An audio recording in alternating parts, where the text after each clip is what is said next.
ஸ்டாலின் பாதி தாலி அறுத்துட்டாரு. இப்போ எடப்பாடி மற்ற தாலி அறுத்து சாவடிச்சிடுவாங்க. மக்களை ஏமாத்துறாங்க. நீ நல்லா இருக்கிறதுக்கோசம் பல லட்சம் மக்கள், பல கோடி மக்கள் நாங்க திமுகவுக்கு ஆதரவு கொடுக்கவே மாட்டோம். என் பண்டாட்டியா இருந்தாலும் அடுத்தவங்களா இருந்தாலும் சரி, இலவச பேர் எல்லாரும் நல்லா இருக்கு. ஏமா மொத்தத்தை கேன்சல் பண்ணு. காசும் வேணா, இலவச பேர் இருந்தோன்னா விலைவாசி குறை, மக்களை வாழ வை.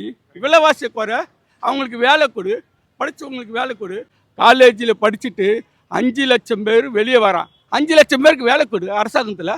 சார், நான் இந்த 2 அரசாங்கத்துமே எதிரி, 2 பேருமே திட்டு பசங்க தான். மக்களை ஏமாத்துறானுங்க, மக்களை இலவசம் கொடுத்து ஏமாத்துறானுங்க. இந்த இலவசத்தை நிறுத்தி மக்களுக்கு வேலை கொடு, விலைவாசி குறை. அது பூ விற்கிறவங்களா இருந்தாலும் சரி, ஆட்டோ விற்கிறவங்க அவங்க பிள்ளைங்களுக்கு வேலை கொடு, பொண்ணுங்களுக்கு வேலை கொடு. அதை செய்யுங்க. அதை விட்டுவிட்டு இலவச ஃப்ரீ பஸ்ஸு, ஆம்பளைங்களுக்கு ஃப்ரீ, பொம்பளைங்களுக்கு அந்த இலவசத்தை யார் அறிவிக்காமல் இருக்காங்களோ அவங்களுக்கு போடுங்க ஓட்டு. ஒரு சிஎம் தான் மூட்டை கட்டி அந்தந்த தொகுதியில் ஒரு ஓட்டு கூட செதற விடக்கூடாது. நீ மூக்குத்தி கொடுப்பியோ, கம்மலை கொடுப்பியோ, தாலியை கொடுப்பியோ, ஒரு ஓட்டு கூட செதற விடக்கூடாது. செதற விட்டா செருப்படி விழும். இதெல்லாம் ஸ்டாலின் சொல்கிறாரு. புரியுதுங்களா? இது மாதிரி தான் சொல்கிறாங்க. அப்போ அவங்க பயந்து என்ன பண்ணுறாங்க, ஒவ்வொரு வீட்டுக்கு பொம்பளைங்கிட்டு மூக்குத்தியும் கம்மலும் கொடுத்து ஓட்டு போடுன்னு கொடுக்க வீடை தேடி 3:30 மணிக்கு கத்தாட்டி காசு கொடுத்து ஓட்டு போடுன்றாங்க.